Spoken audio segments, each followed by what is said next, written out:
We are up here in Ohio on vacation, and I got a good opportunity to be on local radio station, WTNS radio.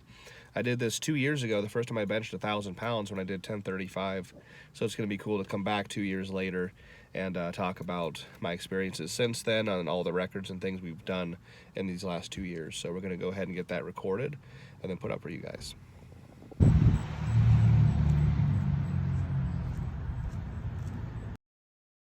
It is 3 minutes after 10 o'clock, 57 degrees currently in Coshocton. Time for hour number 2 of the Communication Lines program. We have a very special guest returning to the studio. He was with us a couple of years ago, and his name is Jimmy Kolb, and he is a bench press specialist. He can lift a lot of weight, and in fact, he is a world record holder. The all-time heaviest bench press. I'm talking all-time heaviest of any human ever to walk this earth. He has bench pressed the most, 1,320 pounds, and that came recently. So we've got a world record holder right here in the studio with us today. It's my pleasure to welcome back Jimmy Kolb. Good morning, Jimmy. Thanks for being here today. Hey, good morning. Thank you for having me back. It's really humbling, and I'm glad to be back. And now you're from Dover, is that right? Dover, Ohio. And you have connections around here, around Coshocton County, though? I do. Lots of them. West Lafayette, more specifically. And what are those connections? Oh, mostly they come from Blackstone's gym down in West Lafayette. That's where I got my start in the sport back in 2009. I got John Blackstone, Tracy Weiler, Ralph Young, Dale Menifee, Avery Dotson. I could go on and on and on. But, okay, those are some characters. Yeah. Okay, definitely. So, now, is this, you were in the Marines last time that we talked? I was in my last year of my enlistment. I was in my 4th year, or getting close to my 4th year, and then I finally got out October 26th of 2020, so we were speaking in March. So I was on my last stretch of the Marines, so I got out, and now I'm enjoying life and doing powerlifting full time. How did you get into powerlifting to begin with? So I started out, and I was in sports my entire life, doing just the classic stuff. So I'm actually from Montana, so back soccer, baseball was pretty popular. Got into martial arts, and then we moved to Ohio with my mom, and I was in a bookstore looking for books on martial arts, and I came upon a bodybuilding encyclopedia. It was actually the Weider Encyclopedia. So I started out bodybuilding. I wanted to be a bodybuilder, and then I realized about 8 months in, there's a difference. You can be as big as you possibly can, or be as strong as you possibly can. So I thought that was more impressive, so I went the strength route, started lifting weights to get stronger, and then in 2008, I was 10 years behind. 2008, I met a man named Adam Hicks, who was also local from West Lafayette, and he brought me under his wing, introduced me to the sport of powerlifting, and I've been doing it ever since. As would be expected, you are a very muscular man. Were you muscular as a child? I think I was. My mom's got pictures of me as a 5 and 6 year old flexing. Not that I was like really built, but you could definitely see I had a little bit of a slight muscle tone to me. So lifting weights came very, very natural. At 14 years old, I was benching over 300 pounds. At 15 and 16, I think at 16 I benched 400 for the first time at like less than 200 pounds of body weight. So it's always come very naturally to me, especially the bench press, which is kind of the lift for manhood in the sport of weights. Everybody wants to have a big bench. So that was always the one that interested me the most. I've done all 3 lifts, squat, bench, deadlift. Didn't enjoy the other 2 very much, so I spent the last 14 years of my career in the sport specifically working on the bench press. Well, and so you call yourself a bench press specialist, right? That's right. And there's a difference between weightlifting and powerlifting and strongman. There's a lot of different categories with different cultures there, right? Oh yeah. So you ask people what powerlifting is. A lot of them don't know. It's not televised very often. It's very kind of an underground sport. So people think weightlifting, which is what you see on the Olympics, putting weights overhead.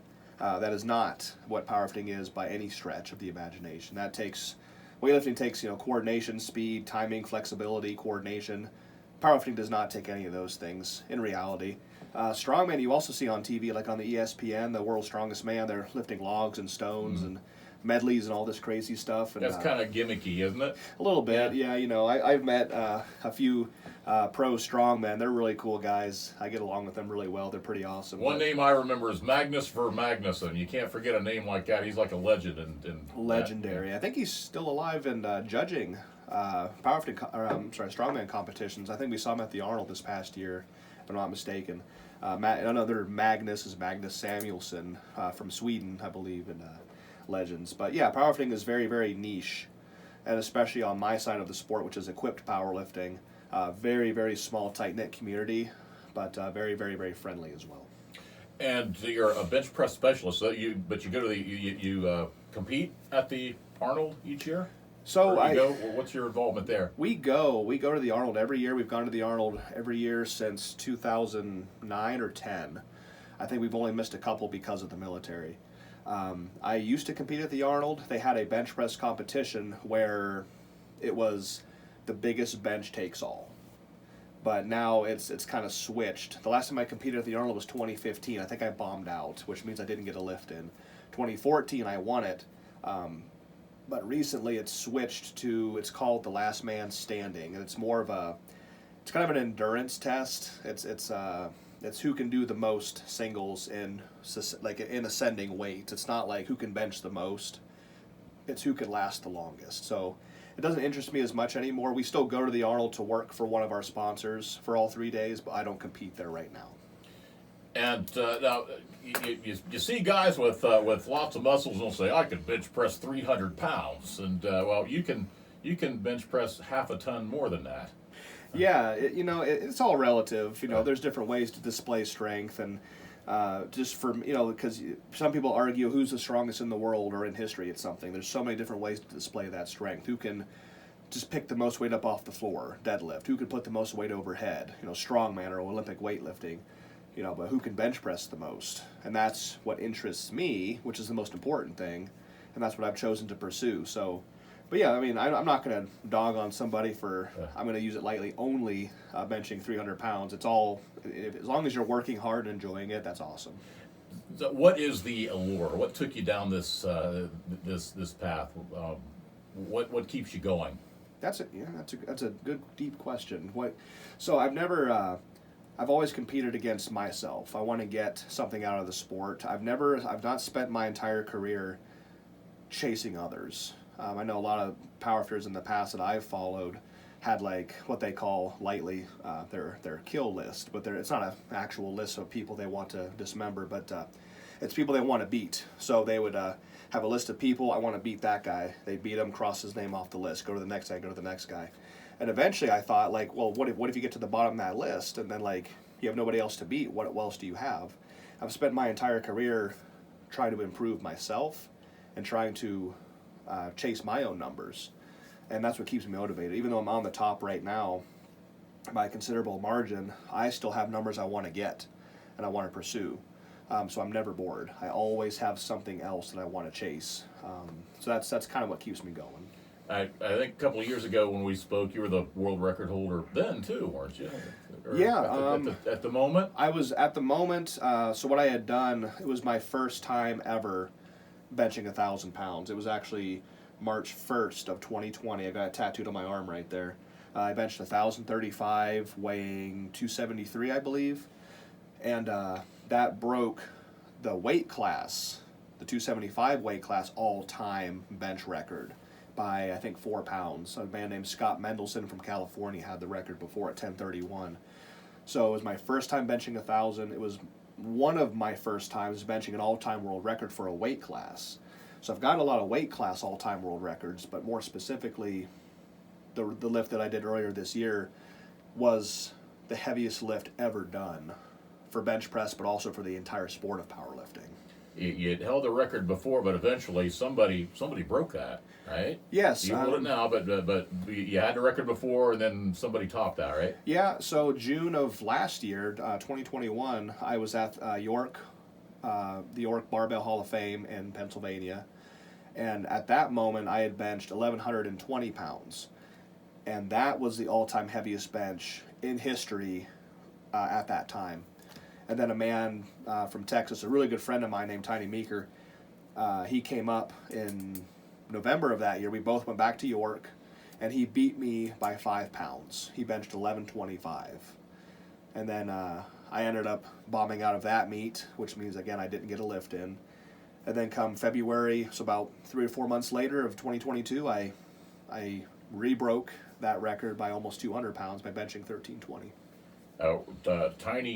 Tiny Meeker, was it? Yeah, Meeker, Paul Tiny Meeker from Texas. And goes by the name of Tiny. Okay. Now, you compete against yourself. You're always trying to improve, but did that bug you a little bit when he beat you by 5 pounds at all? Yeah, a little bit. A tiny bit. I mean, tiny, right? No, it did. It lit a fire under me a little bit. Again, it's not about beating others, but at the same time, I'm in a position where I can be the best of all time, and it definitely motivated me to keep pushing. And it was very, very.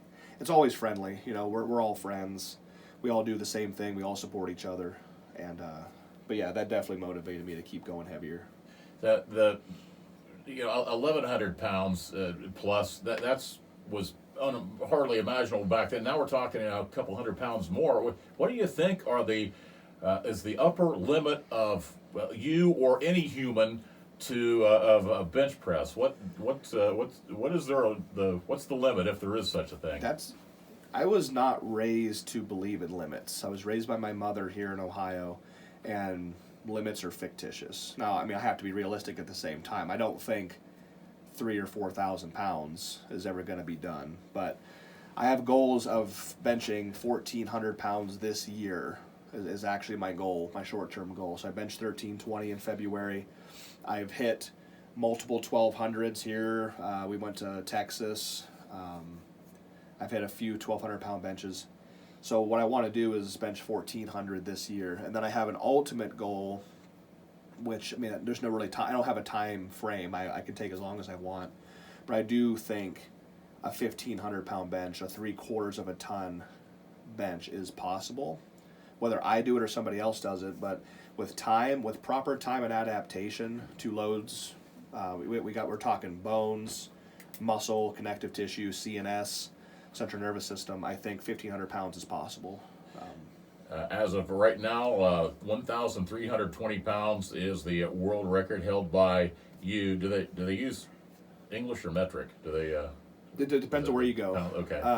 If you're talking kilos, it's my phone failed me. I did a calculation on my phone calculator there. I got it up here online somewhere in one of the articles I read, but let's see. How does 508 kilograms? That was 2021, and well, at any rate, 500 and some kilograms. I believe it's 599 more specifically. I wanted to do the first 600 kilo lift period in powerlifting. My phone said it was 1320, and according to Google, it was like 1321 or 22. So I benched 599, not 600 kilos, but 599. But you thought it was going to be 600, did you? I did. When you were doing it? I did, yes. Okay, just because of a miscalculation. On my part. Okay. Yes. All right. So just and I realize, we're not talking about strongman here and lifting logs and stuff, but can you give us a frame of reference? What are some things that weigh 1,320 pounds? Does a Volkswagen weigh that much? Well, I do know that your average sailboat, I believe, weighs 1,320 or so. That was a fact that I had heard when the lift first came out back in February. Somebody had said, like, hey, do you realize like your average sailboat weighs 1,320? I'm not sure about other things that weigh that much. I'm assuming maybe a small car if it was stripped, or maybe the back end of said car or the front end. I'm not sure, but someone said that there's actually 1,320 feet and a quarter-mile drag strip, which I thought was kind of cool. I didn't do that on purpose, but that was also a cool fact. I picked that number for a few reasons. Personal goal, but also the heaviest weight ever lifted by a human being before that was in the squat. The squat record was 1311, held by a man that goes by Tractor Baptist. So I wanted to outbench the squat record, and I did that by 9 pounds. And how does it work in the competition? You choose how much you're going to attempt. What's a typical competition? Do you just lift once, or how's it work? You have 3 attempts. So if you do a classic powerlifting meet, you have squat, bench, deadlift. That's what a power lifter is. The sport of powerlifting is squat, bench, deadlift. You get 3 attempts at each lift. Your heaviest attempt of each lift is combined for a total that determines your placing. In my situation, being a bench-only guy, I still have 3 attempts, but I get placings based on just my 1 attempt in the bench. Again, I'm not going for placing right now. I'm not going to win competitions or get I don't even get to keep trophies anymore. I give them away, or I just find a random kid in the audience and just give it to him, or donate the trophy to the gym, my gym owner. So what I do is I'm going to set historical records now. Is what I'm trying to do. So I get 3 attempts in the bench. I determine what I want to do. I could open it 1,000. I could open. When I did the 1320, my opener was 1225. So I opened at 1225, and then made the 95-pound jump to 1320. Based on what I could have made a 5-pound jump, 50-pound jump, but I made a 95-pound jump. That's how it works typically. Does you get 3 attempts? Is one typically the first, second, or third typically your best? I would think the first one would take a lot out of you, but you did the 1320 on your second attempt. In my experience, I've always gotten my heaviest lifts on a second. Third attempt, I have no gas left, no oxygen left. I'm done after the second attempt typically. It's very rare occasions where I've gotten all 3 attempts. I've actually, the first time I benched 1,000 pounds when I came here 2 years ago, I missed my opener, I missed my second attempt, and I got it on my third. I was about to bomb out for the 5th time in a row in 12 months. I had 4 failures before that, complete failures in 12 months. So it just depends. But the opener is just to get in the meet. You get the opener, you're in the meet, you're not going to bomb out. Okay, now we get to have fun, and go. And typically what I do is go for the record or go for my personal best on that second attempt. So the first one's kind of the nerve-wracking, get that one out of the way, and the second attempt is where the business happens. Third attempt, like I said, I rarely feel good enough to go for it, and if I do, I generally miss it because I'm completely out of gas. What do you need to do to have a qualifying lift? You use the term bomb out, ones that that fail. What do you need to do? You got to follow the rules. You have to lift to a standard. So in the bench press, where I compete, you typically have 2 commands. You take the bar out at arm's length. You can have a handoff person or a handoff crew, which I require. I have to have about 3 to 4 people on the bar to get it out to me.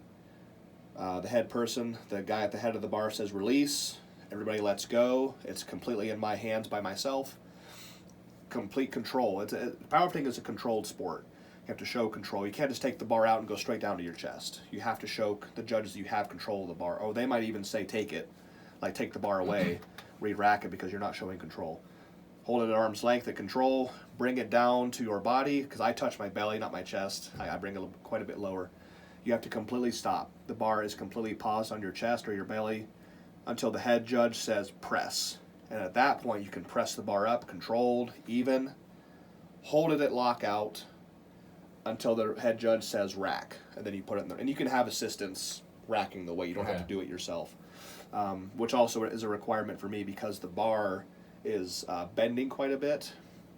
If I try to rack it myself, it's not going to go into the hooks.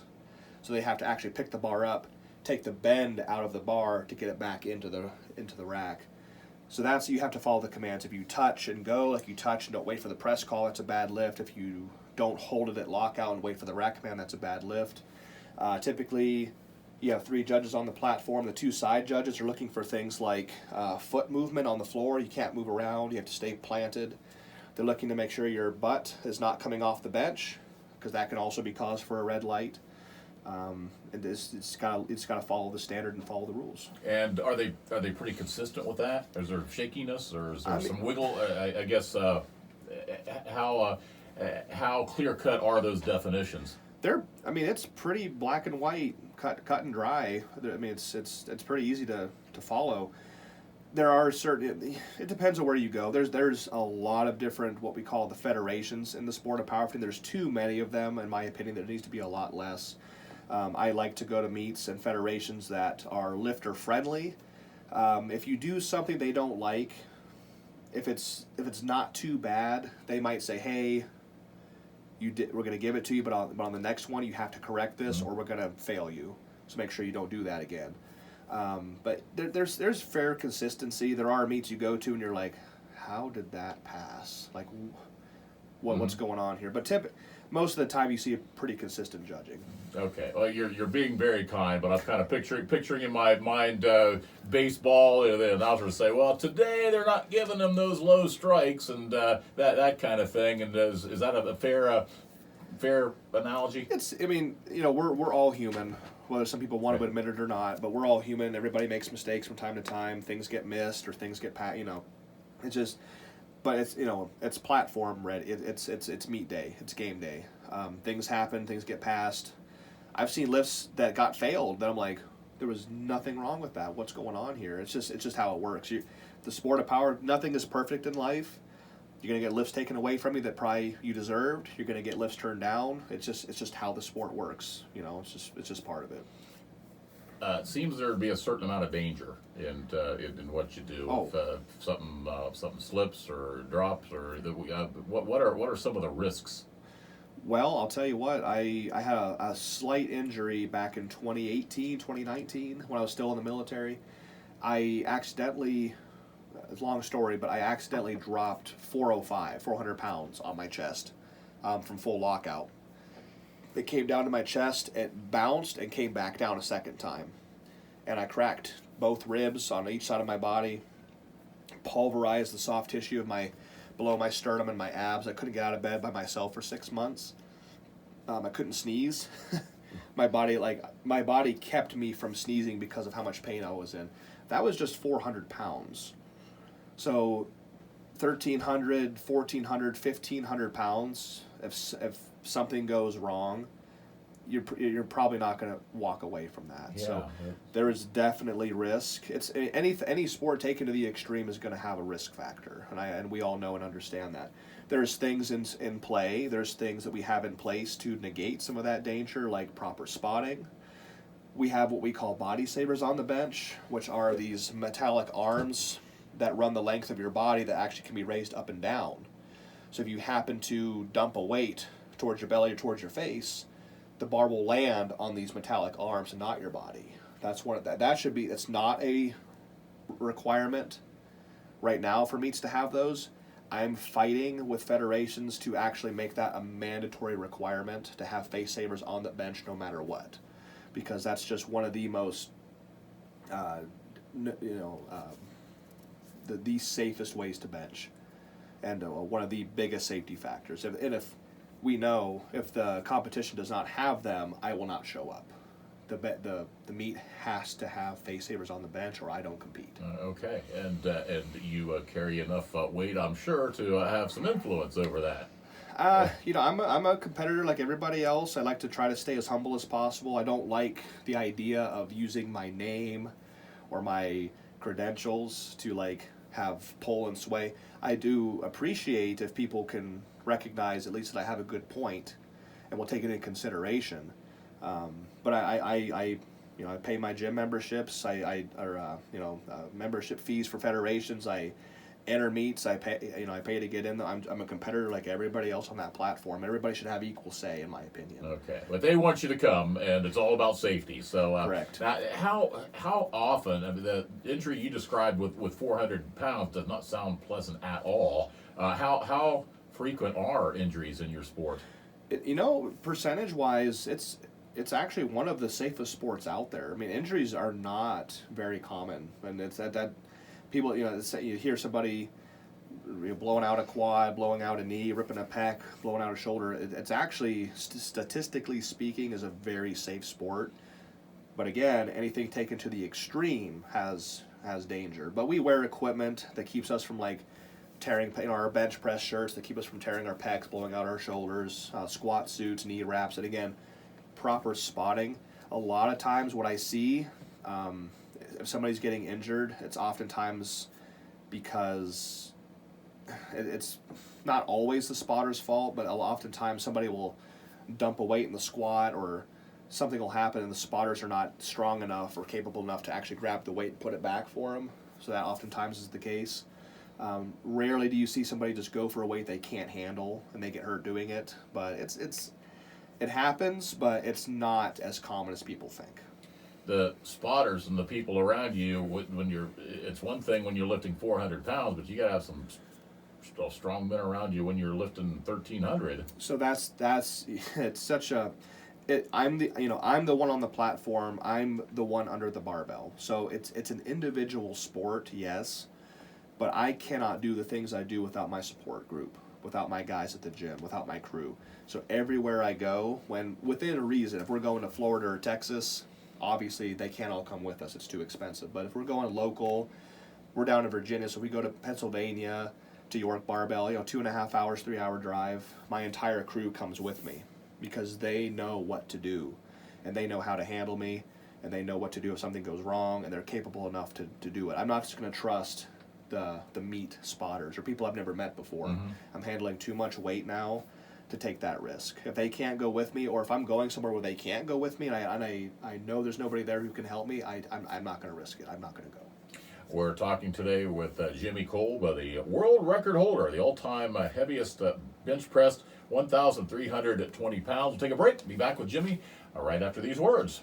And we are back once again with Jimmy Kolb from Dover, and he is the all-time heaviest bench press at 1,320 pounds. Okay, Jimmy, can you tell us a little bit about how you prepare, your diet, your nutrition, your training? How do you do all this? Oh yeah, it's for full circle. I basically have 3 parts, corners of the triangle that I like to cover. That's training, sleep, and nutrition. That's how I work that. So, the training aspect, obviously to train for a 1,300 pound bench. Now I'm looking to bench 1,400 pounds or more, in the coming couple of years. So, I train 5 days a week. I am off on Mondays and Fridays. That's kind of my weekend, Monday, Friday. I train Saturday, Sunday, Tuesday, Wednesday, Thursday. My heaviest bench days is on Saturday mornings. I've been doing that for 3 years at my current gym down in Virginia. Same time every morning, Saturday mornings. I base the rest of my week on my performance of that day. So however Saturday mornings go, that's kind of like my Monday. I start Saturday and I work the rest of the week on that. A lot of the work I do in the gym besides the bench pressing is actually bodybuilding oriented. I'm trying to become a physically bigger, stronger human being and actually put muscle on, which is never going to hurt anybody in a strength sport. I do a lot of back work, shoulders, chest, triceps, full body, lower body from time to time. It's not my favorite thing in the world to do, but in my endless pursuit to gain more weight and more muscle mass, it's kind of a necessity to work the lower body. So the training aspect, I go really, really heavy on bench as often as I can. Training is as heavy as I can. So nutrition-wise, I'm on what we call the seafood diet. I see it and I eat it. High amount of calories. I'm on a lot of weight gainer shakes. I take creatine. I'm not really big on pre-workouts and all that fancy stuff. I just try to get as many calories in and protein and carbs in per day. Not just to maintain. I tell people you have to take in nutrition. You have to take in nutrients not just to maintain yourself as a living, breathing organism, but also to carry, the amount of muscle you're trying to do and the amount of calories that you're burning during these heavy workouts. You have to take in so much calories. If you think you're eating enough, you're probably not. So I eat as much as I possibly can, and then obviously just with sleep is just getting enough of it. If I feel like taking a nap in the middle of the day, I take it. There's no argument. I'm doing such heavy work in the gym every single week. I take frequent naps, and when I was talking to you here 2 years ago, I had not yet begun my sleep therapy with my CPAP, my sleep machine. I've done that since, and that's made an absolute world of difference. A lot of times when people hear CPAP, that's something that's prescribed for sleep apnea or something like that. You use it as a training method. Is my understanding that correctly? Kind of both. I do actually have sleep apnea just because of my size and my mass. I was not sleeping very well during the Marine Corps for various reasons, but my size was always a problem. I was waking up in the middle of the night, choking myself out. So I use it I actually have the apnea, but also sleep. Not a single human being that's ever lived has ever grown while in the gym. you grow while you sleep and recover. You grow outside the gym with food and sleep. You tear yourself down in the gym and you recover outside the gym. So as long as those three parts of the triangle are like in check and good, I'm good to go. Are there a lot of gyms that have the equipment that you need to train? You got one in Virginia. You have to find them, but yeah, it's hard to come by. I mean, here in Ohio is kind of like the heartbeat of the sport of powerlifting. Not just because Ohio kind of looks like a heart, but also we have all the major gyms. There's Westside Barbell, Elite FTS, the Doghouse, all in Columbus area. You've got like Blackstones at West Lafayette. I trained at Iron Chamber in Canton, Ohio for a while. Down in Virginia, we were down there for the military. We found a gym. Actually, I was there on opening day. That's called Unleashed Strength in an area called Manassas. I was there on opening day, and I've been there ever since for 3 years. It's taken time. They had a piece of equipment that was good for me, so I stayed there. And slowly over 3 years, when capable, when financially stable enough, we've added equipment to kind of facilitate my needs. And a little bit more on your nutrition. You eat a lot of calories, and anything in particular as far as getting nutrients, or heavy on carbs? Yeah, I mean, the body doesn't know the difference between calorie intake. If it comes from a pizza or if it comes from a weight gain shake, the body doesn't know the difference. Calorie is a calorie. So a lot of that, I tell people, if you can't eat your calories, then drink your calories. So once I started adding in the weight gain shakes, about 2 servings a day, which gives me an additional about 2,400 calories on top of all the food that I take in. And that food could be anything. I frequent drive-thrus, which is kind of a bad habit. I need to knock that off. It's getting kind of expensive, but I love Chinese food, buffet types. Just as long as I'm getting something in. If I'm ever hungry at any part of my day, that's a problem. My general rule is every 2 hours I'm taking something in, whether it's a shake, whether it's a food, a snack, whatever it is. I'm always taking something in, so I'm never hungry. You're sipping on some water as we speak here. What about hydration? Yeah, that's kind of a habit that I picked up. I was working at Belden Brick over in Sugar Creek before I went into the military, and that was some extraordinarily difficult manual labor job. Mm-hmm. So drinking water was kind of like a habit I picked up from Belden Brick, and then I continued that on throughout the military. You have to stay hydrated. People can tear muscles just from being a little bit too dehydrated. Muscles are nutrient-dense parts of our body. You have to keep them hydrated, and that's the necessary requirement for life on Earth anyway. So drink more water, absolutely.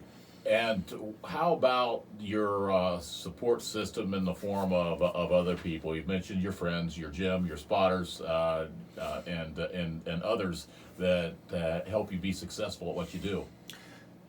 I can't do what I do without them. And that's been the case ever since 2008. 2008, when I met up with Adam Hicks, again from West Lafayette, Ridgewood High School. He met me at the YMCA over in New Philly, Ohio. Yes, I got started at a YMCA. He met me there. He was going to college down in the area. He was coming there during the week, and he pulled me over. And ever since then, since I started working on at Blackstones and then later Iron Chamber and now Unleashed Strength in Manassas, I cannot do this sport without my crew. They are absolutely necessary, and they're great. They're selfless. They do whatever I need, and I return the favor. It's not one-sided. It can't be. That's selfish. I do return the favor as often as I can, in any way that I can. But helping load plates, unload plates, because there's a lot of them. There's a lot of weights to be taken on and off the bar during the workout. Handoffs, just anything I need, they're there. And not just in the gym, they're also there for my competitions. It is absolutely, yes, I'm one individual underneath the weight on the platform, but it is a team sport for me to be successful. Okay, and does anybody call you and say, hey, Jimmy, I got this big, heavy thing over here. I can't move. Come out here and lift it because you're so strong. Being good at bench press makes me not good at a lot of other things. Okay. I'm not just strong at bench, But people get it kind of twisted, like, well, you can bench that much. Why can't you move this refrigerator? Why can't you lift that? It's like, well, hey, that's this movement. It's not.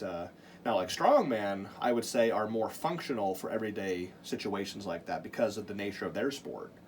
I lift a weight in one way, in one direction.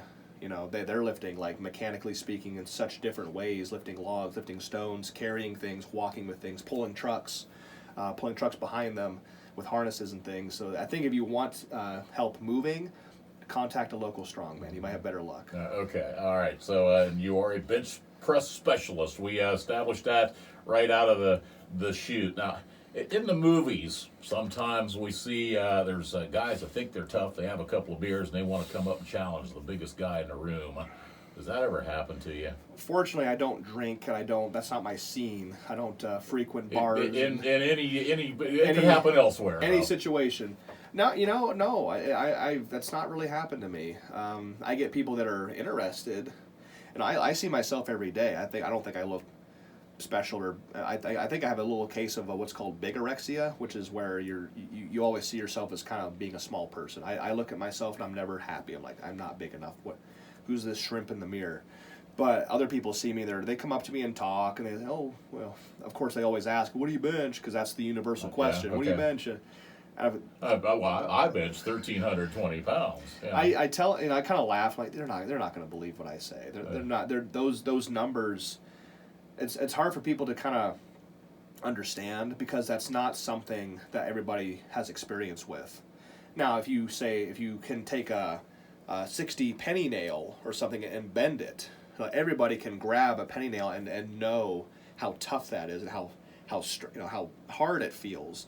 That's relatable because everybody kind of have that experience. When you say I bench 1320, they're like, oh, okay. I get the most awkward reactions. Mm-hmm. They probably think I'm just messing with them, but I tell them sometimes. Sometimes I don't. Sometimes I do. It just depends on the situation. But nobody messes with you. I mean, and regardless of with an image that you just said, that people are going to look at you and they aren't going to want to. They're going to want to mess with you. I get left alone, okay, which is the way I like it, all right, and now we talked about your support system and the people that have helped get you where you are. What about financial support and sponsors and people that help pay for your travel and expenses? Oh, that, yeah. Again, not. It is a team sport, absolutely, in any way sense of the word. Even though it's one person underneath the bar. It is a team sport. So, talking about sponsors, of course, I've been with Anderson Powerlifting for the last 13 years, since I was about 18, 19 years old. They are the supplier of all the equipment that I need. It's basically the powerlifting superstore. They got wraps, sleeves, bench shirts, belts, chalk, ammonia, anything you need in powerlifting that you can wear or use. Anderson Powerlifting has it. And they've supported me since I was, again, 18, 19 years old. Helping with travel, equipment, anything like that, accommodations. If I'm traveling on my own, I need a hotel, they got me. That's absolutely necessary. And then the gym we lift at, which is Unleashed Strength in Manassas, Virginia, Joe and Margot Strada are the owners. Absolutely just very, very kind, wonderful people. They sponsor me as an athlete as well, just with no membership fee, free drinks, anything I need nutritionally. Like during the workout, they got me. And of course, he's helped me pay for some competitions as well, like entry fees and things like that. Very, very, very kind, giving people. And then we got Tracy Weiler, of course, over here in West Lafayette with the Dairy Hut, who has been helping me financially with a lot of my nutritional needs, like my supplements that I oftentimes can't afford. Travel as well. He's got me as well. You ever had one of those big fish sandwiches? I haven't had his fish sandwich. Okay. I'm more of a burger guy. Okay. I've had his. He's got those too. Goliath burger. It's like a 3-pound, mm-hmm. 4-pound burger. Yeah, you did that. I think so. I don't get the works on it though. I'm not really a condiment and all the onions and pickles guy. I like meat, cheese, and just lettuce, tomato. That's pretty much it. There you go. Any other sponsors that you want to recognize? So we got Anderson Powerlifting, Unleashed Strength. We got Tracy Weiler with the Dairy Hut. Jericho. Yes. I also am sponsored with a chiropractic buddy of mine. His name is Jericho. He owns a chiropractic business called Alive by Design down in Fredericksburg, Virginia, which is a few towns away from Manassas. So it's quite a bit of a distance, but he does work on myself, a few other top-end athletes in the area. Bobby Thompson, strongman, is one of them, and a few powerlifting friends of mine that they have since left the area, but he does work on me. I was concerned at one point about microfractures in my forearms, if I had them or not, because microfractures, you're not going to know if you have them until it's too late, because bone doesn't have any nerve endings. So if you do have fractures, you're not going to know. So I say, hey, do you have a good reference for somewhere I could go for an x-ray? He goes, well, I'll do it for you. And we checked it out. I'm all good. There was no fractures. It was just sore soft tissue, but yeah, he takes really good care of me as well. Okay, and Katie, can I talk to you for just a minute here? I'm not going to let you. Just want to let everybody know that that you're here. You were with us a couple of years ago. You're with them all the time, aren't you? Yes, we've been together 12 years. Yep. So talk a little bit from your perspective about Jimmy's career and how you feel that that you support it. Yeah. I had never even heard of powerlifting before we met. I was 18. I was a senior in high school. You know, we met through a friend, and one of our first hangout sessions, he was like, "Hey, I have to go to the gym," and I was thinking oh, okay, like the football guys do. You know, they have to go, they have to lift a little bit, they have to leave, and we were there for 4 hours, and I was like, "What is this?" Right. And so I slowly got introduced into powerlifting that way with him, and fell in love with it just like I fell in love with him. And it's just been, we've sacrificed a lot. Powerlifting's always come first, and I love it. I'm absolutely just the most proud. And, you know, meeting him, what were you trying to do, 800 pounds? And he was just like, oh man, I'm going to bench 8. That's going to be the greatest thing I ever do. Cool. And then through the years, it's been 8, and then 9, and then military, and then 1,000, and then 1,100. And I'm like, when is this going to stop? You know, where's the peak? But it's never enough. And so now we're knocking on the door at 14. He's going to do 15. He's got record boards with lists that he's going to knock off here in the future. And it's absolutely been amazing to watch him and to be a part of it. With the lifestyle and the travel and everything that it involves, is it adventurous or is it grueling or both, or what other words would you use? I would say both, but more adventurous. We've, especially in the last 2 years, we've gone so many places, met so many people. He's done amazing things. We've made so many friends, and just got to do really cool stuff. And you know, if you would have asked 18-year-old me what I thought our lives would look like in 10 years, it would not have been this. Mm-hmm. But we live the absolute best life. We're self-employed, and so we just make our own schedule, and we lift, and most of our lives is around when's the next meet and where we're going. But it's wonderful. We love it. Well, thank you, Katie. Jimmy, anything that Katie said that you'd like to expand on? It's been really good to both of us. The sport has been awesome.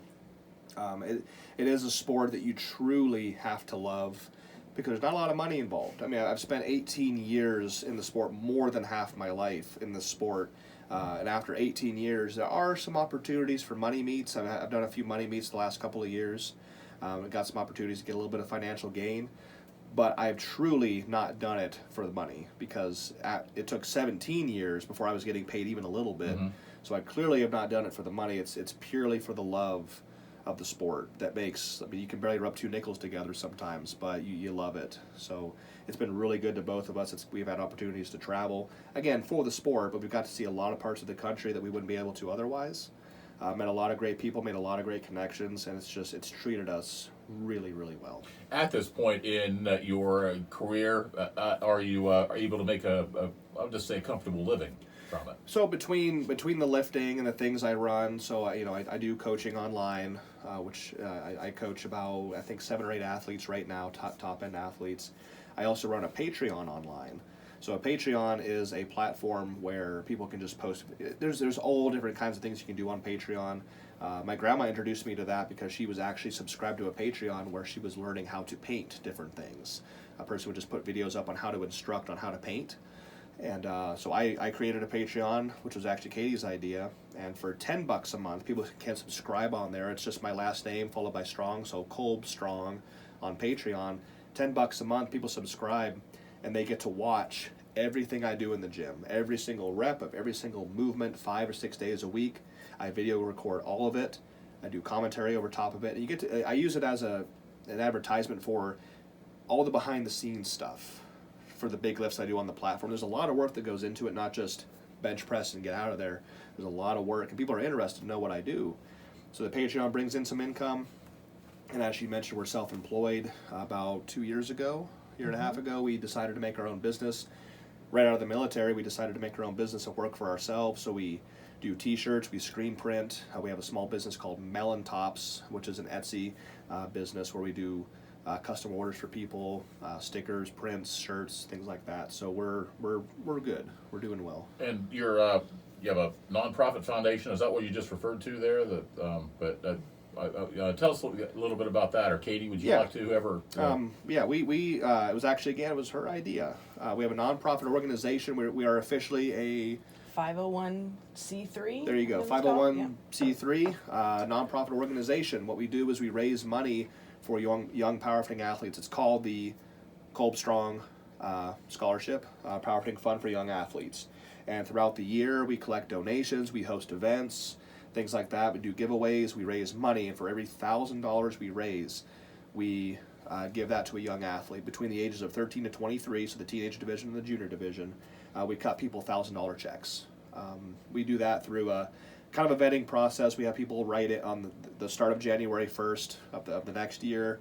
We take applications, we read through people's stories, see what their story is, and we have a small board of people, about 4, me, her, and 2 others, that kind of go through all the applications and see who needs this the most. And we cut these young people a check to use for anything they need for the sport. Pay gym dues, food, meets, travel. They could go blow it on a PlayStation 3 or 4 for, it doesn't matter, but as long as they use it for a gain. But we do it because we were at that age at one point and struggling, but we still did what I needed to do to be successful, no matter how hard we struggled. So we know what it's like to struggle. So we wanted to make this young athlete foundation to raise some money for them. What message do you have for young people that might be interested in your sport? Take your time. I've spent, again, 18 years, more than half my life, dedicated solely to this sport. It's taken me 18 years. When I was 14 years old, 18 years ago, when I was bench pressing for the first time, I was benching like 120 pounds. So it's taken me 18 years to go from 120 to 1320. It does not happen overnight by any stretch of the imagination. Take your time. This is not an instant gratification sport. If you're interested in instant gratification, you're going to be sorely disappointed. People take certain routes in the sport to get instant gratification, and it's oftentimes not a good route. So don't look for instant gratification. Take your time doing it. Give back to the sport. I see a lot of people that take and take and take, and they give nothing back, and that's not good for the sport. So give back. Go to competitions. Find the person that's by himself and help him out. Load some plates, spot some people. Just give back somehow to the sport a little bit. Clean up after yourself at the gym. Help your gym owner out. He's got a really busy job. Ask before I leave every day. I go to the gym. I find my gym owner, Joe Strada. Say, hey, Joe, do you need help with anything? Got any projects you need me to help you with? Something. So be kind, give back, lift heavy. That's our motto. All right, that sounds like good advice in any field of endeavor. Well, Jimmy, what are your immediate goals? What are your immediate plans, competitions, goals, etc.? So I'm training right now. I've been training for the past 2 or 3. I haven't competed since May down in Texas at the Baddest Bencher 2. I've been taking kind of some time off to just take time to train for the next one. So the next competition we have is York Barbell Hall of Fame, November 19th and 20th. It's a 2-day competition. I'll compete on the second day, so the 20th. That's at at York, Pennsylvania. I'm going to try to go for 1,400 pounds. I'm training for it right now. It's going really well. I'm very confident. But everything has to be perfect between now and then for me to be successful. So I'm trying to compete there. Bench 1,400 is the goal. After that, it's just kind of in 3 to 4 month intervals, just finding a local meet that's not too far away to drive to, and just kind of go there and always shoot for more, because it's never enough. Jimmy, I want to thank you for spending some time with us. It's a pleasure. Always has been a pleasure. Looking forward to speaking with you again after you bench 1,500. That is awesome. Thank you for having me again. Thanks again, Jimmy. That is Jimmy Kolb, a bench press specialist and has performed the all-time heaviest bench press, 1,320 pounds. It's been a pleasure. I'll be back one more time right after these words.